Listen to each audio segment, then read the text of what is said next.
तो अब हम लोग पहुंच चुके हैं फर्स्ट चैप्टर में। अपने कुछ कंस्ट्रक्शंस करने हैं, जैसे रूट 2 ड्रॉ करना है, रूट 3 ड्रॉ करना है, रूट 4 ड्रॉ करना है। और हमें अगर रूट n-1 दे रखा है तो हमें रूट n ड्रॉ करना है। और इस तरह के एक दो और कंस्ट्रक्शंस बाकी हैं जो हम करके देखते हैं कि एग्जैक्टली उनको कैसे किया जाएगा।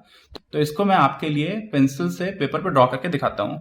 आप एक बार ये देख लेंगे और खुद से प्रैक्टिस करेंगे तो फिर डेफिनेटली एग्जाम में आपको कोई भी प्रॉब्लम नहीं होगी। करके देखते हैं, चलिए।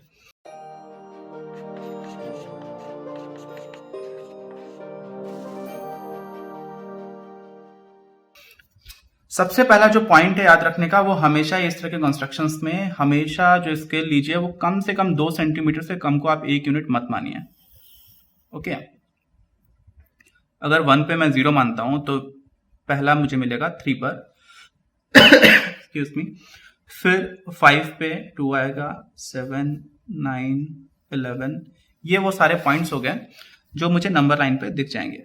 0, 1, 2, 3, 4, 5। अब क्या करना है, पाइथागोरस को याद करिए। जब भी कोई भी राइट एंगल ट्राइंगल है तो उसमें हमें हाइपोटेन्यूज की जब लेंथ निकालनी होती है तो हम बेस स्क्वायर करते हैं प्लस लेंथ का स्क्वायर करते हैं, उसका परपेंडिकुलर जो भी है उसका स्क्वायर करते हैं। अगर दोनों ही यूनिट है तो एच हमें कितना मिल जाएगा, 2 मिल जाएगा। इसका मतलब कि एक ऐसा ट्राइंगल है जिसका परपेंडिकुलर 1 यूनिट है और जिसका बेस भी 1 यूनिट है, तो उसका जो हाइपोटेन्यूज निकल के आएगा वो कितना निकल के आएगा, √2 निकल के आएगा। ओके, सेम प्रिंसिपल हमें यूज करना है √2 को नंबर लाइन पर ड्रॉ करने के लिए। बहुत आसान है। 0 से 1 हमारे पास ऑलरेडी है। अब मुझे इस पर एक परपेंडिकुलर ड्रॉ करना है तो मैं क्या करूंगा, प्रोटेक्टर का यूज करूंगा, प्रॉपर्ली अलाइन करूंगा लाइन को। उसके बाद से 90 डिग्री मैंने देखा, वहां पे जाकर के मैंने मार्क कर दिया। मार्क करने के बाद से फिर मैंने 1 यूनिट का ही मुझे ड्रॉ करना है। तो 1 यूनिट हम लोगों ने कितना ले रखा है, यहाँ पर 2 सेंटीमीटर ले रखा है। तो 2 सेंटीमीटर को हम सीधे सीधे डायरेक्टली पॉइंट करके मार्क कर देते हैं। ये हमारा मिल गया 1 सेंटीमीटर।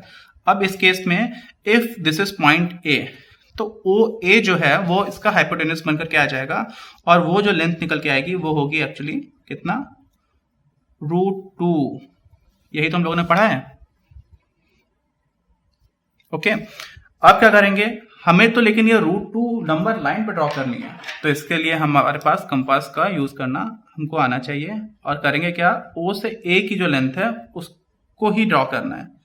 और हम जानते हैं कि जब भी हम कंपास में इसके पॉइंटी एंड को एक जगह पर फिक्स रख के बनाते हैं तो सर्कल बन जाता है। और सर्कल में सेंटर से उसके सर्कमफ्रेंस की डिस्टेंस हर पॉइंट पर इक्वी डिस्टेंस रहता है। हर जगह पर जो डिस्टेंस है वो सेम रहती है। और इस वजह से ये जो हमें पॉइंट मिला, इसको आप अगर नाम दे देते हैं बी, तो ओ बी जो है वो भी हो जाएगा √2। तो ये तो हो गया √2। O A is equal to √2 और also equal to O B. तो इसका मतलब हमें ओ से बी मिल गया। अब अगर मुझसे कोई कह रहा है कि नंबर लाइन पर ड्रॉ करिए तो मैं बोल दूंगा कोई ओ बी जो लेंथ है नंबर लाइन पर वो आपकी बराबर है किसके, √2 के। अब मुझसे कहा जा रहा है कि √3 ड्रॉ कर दीजिए, तो मैं फिर से हाइपोटेन्यूज वाला जो प्रिंसिपल है पाइथागोरस का वो यूज करता हूं। अगर मेरा बेस √2 हो और मेरी परपेंडिकुलर की जो लेंथ है वो 1 यूनिट हो, जो भी मेरा ट्राइंगल बन रहा है, तो एच की वैल्यू क्या आ जाएगी, √2 स्क्वायर इज 2, 1 स्क्वायर इज 1 और whole under root, then H is equal to √3। Okay, same principle है, कुछ नया नहीं है इसमें। तो अब क्या करना है, हमारा बेस √2 है इस बार। तो बेस √2 कहां पर है, ओ इज √2, राइट। और इसी के ऊपर मुझे अगर एक परपेंडिकुलर ड्रॉ करना है तो मैं ओ ए को बेस मान करके पहले तो अलाइन करूंगा प्रॉपर्ली। देखिए ओ ए प्रोटेक्टर में प्रॉपर्टी अलाइंड है, राइट, दिख रहा है आपको। अब क्या करना है, 90 डिग्री वाला जो पॉइंट है वो मार्क कर देना है। मार्क कर दिया। अब इस पर मुझे 1 यूनिट का एक परपेंडिकुलर बनाना है। 1 यूनिट हमारे केस में कितना हम लोगों ने लिया हुआ है, 2 सेंटीमीटर। 2 सेंटीमीटर क्यों लिया हुआ है, कम क्यों नहीं लिया हुआ है, क्योंकि अगर इससे कम ले लेते हैं तो फिर कंपास को एडजस्ट करने में थोड़ी सी प्रॉब्लम आ जाती है। ये हमारा 1 यूनिट बन गया। अब ये जो भी पॉइंट मिला है मुझे एंड पॉइंट, इसको मैंने बोल दिया सी। इस केस में ये √2 है, ये 1 है और ये 90 डिग्री का एंगल बन रहा है। तो इसका मतलब OC जो है वो कितना होगा, अभी तो हम लोगों ने निकाला था पाइथागोरस थ्योरम का प्रयोग करके। We use Pythagoras theorem here और यहां से हमें मिला था h इक्वल टू √3। इसका मतलब जो OC है वो हो जाएगा √3। अब अगर फिर से मुझे O3 को ड्रॉ करना, अब मुझे फिर से √3 को ड्रॉ करना है, तो अभी तक देखिए ये अभी भी जो लेंथ है वो √2 वाली एडजस्टेड है मेरे कंपास में, क्योंकि लास्ट टाइम मैंने ऐसे यूज करके इसको रख दिया था। बट अब मुझे ओ सी करना है √3 के लिए, तो फिर मैं इसको थोड़ा सा बढ़ाता हूँ। ओके, अब इसी को आप मार्क करेंगे, ऐसे करके आर्क लगा देंगे। तो ये आर्क जहां भी कट कर रहा है वो पॉइंट, लेट सपोज आपने उसको नाम दे दिया डी, कोई भी नाम दे सकते हैं, जरूरी नहीं आप डी दीजिए। ओ सी कितना है √3, और सेम लेंथ का आर्क आपने बनाया है लाइन पर, जो हमारी नंबर लाइन है, तो वो भी कितना हो जाएगा √3। यहां से आपको ओ सी भी मिल गया, ओ डी भी मिल गया, तो आप √3 तक पहुंच चुके हैं। अब क्या करेंगे,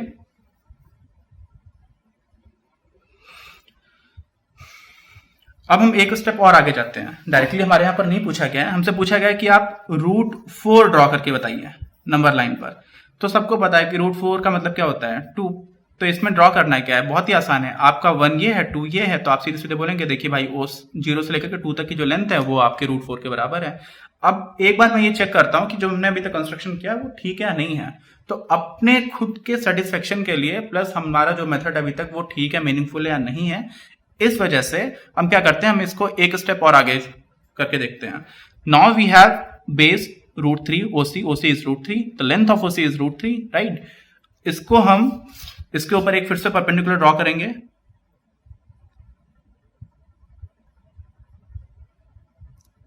ये हमने ड्रॉ किया परपेंडिकुलर, 90 डिग्री जहां पर पॉइंट आ रहा है वहां पे चले गए। और अब हम लोगों ने इस लेंथ को, ये हमारा 7 से स्टार्ट हो रही है, 2 सेंटीमीटर को 1 यूनिट माना हुआ है, तो इसलिए ये जो लेंथ हमें मिली वो हो जाएगी 1 यूनिट, 1 यूनिट। और in this case again this is a right angle 90 degree, ये √3 है, ये 1 है। इसका मतलब यहां पर मैं एच क्या मिलेगा, √3 square plus 1 square which is √4। So this should be equal to 2 because √4 is 2। तो दो तरीके से देख सकते हैं। एक तो आप यहीं पर देख लीजिए कि आपने 7 इधर रखा तो ये 3 पर एंड होना चाहिए, देखिए एग्जैक्टली 3 पर ही एंड हो रहा है, राइट। इसका मतलब कि ये जो लेंथ है वो आपकी एकदम ठीक है। दूसरा तरीका आप क्या कर सकते हैं, आप फिर से कंपास का यूज करके आप देख सकते हैं कि क्या ये नंबर लाइन पर 2 पर एंड कर रहा है या नहीं कर रहा है। आपने यहां से इसको स्टार्ट किया, इधर क्या देखिए, ये आपने डिस्टेंस बनाई। अब आप यहां से एक आर्क बनाना स्टार्ट कर दीजिए।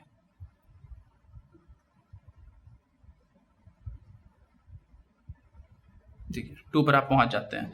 इसका मतलब क्या हुआ कि ये जो वैल्यू है, जो ये नया पॉइंट था, इसको हमने नाम नहीं दिया था, मान लीजिए इसको ई नाम दे दीजिए। तो ओ ई क्या हो जाएगा, ओ ई हो जाएगा √4, और इसी को बोल सकते हैं आप 0 से 2 की जो लेंथ है, ठीक है।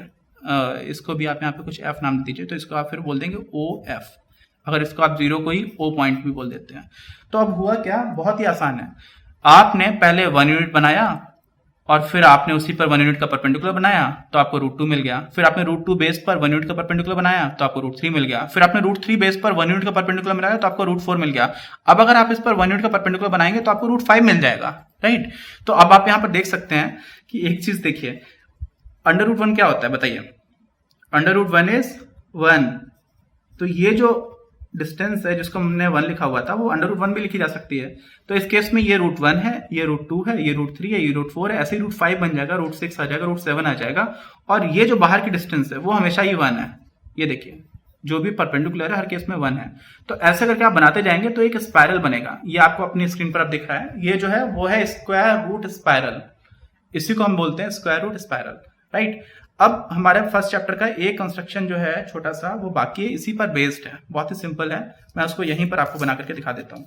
उसमें हमें बोला जाता है कि आपको √n-1 दिया गया है। क्या दिया गया है, √n-1। ओके, इस वाले केस में हम लोग फिर से 2 सेंटीमीटर को ही 1 यूनिट मान लेते हैं।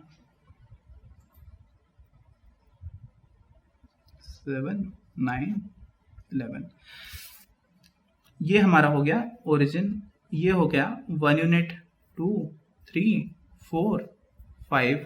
ओके, अभी क्या किया हम लोगों ने, हमें नहीं पता है कि √n-1 क्या है, बट आपको दे रखा है कि कोई भी वैल्यू जो √n-1 की है वो मान लीजिए यहां पर लाई कर रही है, कोई भी रैंडम पॉइंट हो सकता है।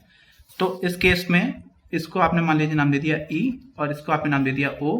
तो जो distance OE the distance OE is equal to under root of n minus 1 and we need to find the value of under root n on a number line, right?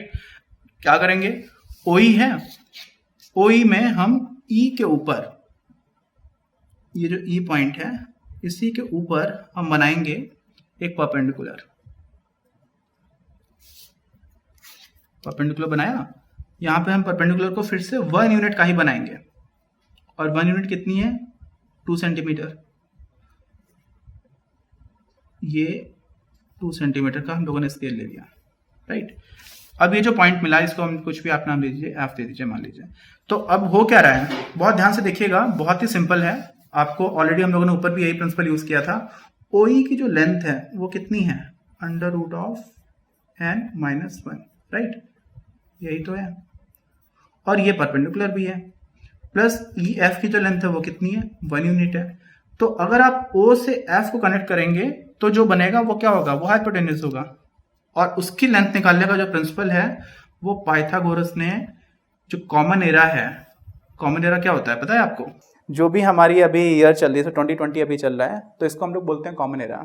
और जो religious background वाले लोग हैं वो उसको बोलते हैं कि एक है CE, एक है BCE, before common era and after common era. तो common era, after common era नहीं बोलते, उसको कॉमन एरा बोलते हैं। ऐसे ही उसको AD बोला जाता है, एनो डोमिनी, और उसके जो पहले का था उसको बोलते हैं BC, मतलब बिफोर क्राइस्ट। तो वो साइड की नॉलेज जो है वो भी आप रख सकते हैं। अब यहाँ पर क्या हो रहा है, ये अंडर रूट n माइनस 1 है और ये 1 है, तो यहाँ पर OF की जो लेंथ आएगी वो क्या आ जाएगी, under root n minus 1 square plus perpendicular square n minus 1 whole square plus 1 square, क्या हो जाएगा, OF आ जाएगा आपका under root of n minus 1 whole square plus 1 square, right. OF is equal to, under root भी लगाया square भी लगाया तो अंडर रूट कैंसिल हो जाएगा, स्क्वायर से बचेगा n माइनस 1 और प्लस 1 स्क्वायर, तो 1 होता ही है, बाहर एक अंडर रूट अभी भी बाकी है, तो ये कट जाएगा, यानी कि OF इज इक्वल टू आ जाएगा रूट ऑफ n। ये आपको मिल गया OF, यही आपको ड्रॉ करना था। तो देखिए सेम चीज हम पहले से करते आ रहे थे, जब भी मुझे रूट 2 से रूट 3 पहुंचना है तो मैंने क्या किया, रूट 2 पर 1 यूनिट का परपेंडिकुलर बना दिया। ऐसे ही जब मुझे रूट n माइनस 1 से अंडर रूट n चाहिए तो मैं क्या करूंगा, अंडर रूट n माइनस 1 पर 1 यूनिट का परपेंडिकुलर बनाऊंगा और उसके बाद से उसका हाइपोटेन्यूज निकालूंगा और उसकी खुद बाय डिफॉल्ट जो वैल्यू है वो हो जाएगी अंडर रूट n।